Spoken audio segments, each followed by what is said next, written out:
Hello mga ka-Shopee!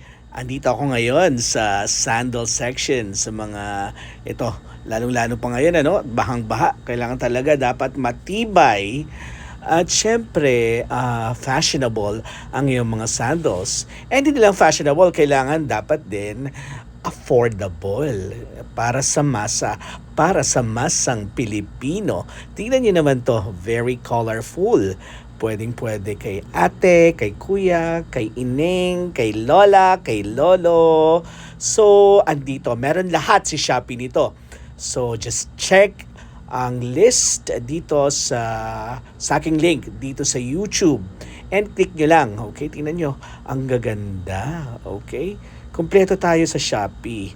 I-check nyo lang maigi, okay? And ano pang hinihintay nyo? Click nyo lang and then pindot-pindot. Tingnan nyo maigi ito, ang cute-cute. Meron tayo yun sa Shopee. Okay, o kuya, alis ka muna. Check nyo na.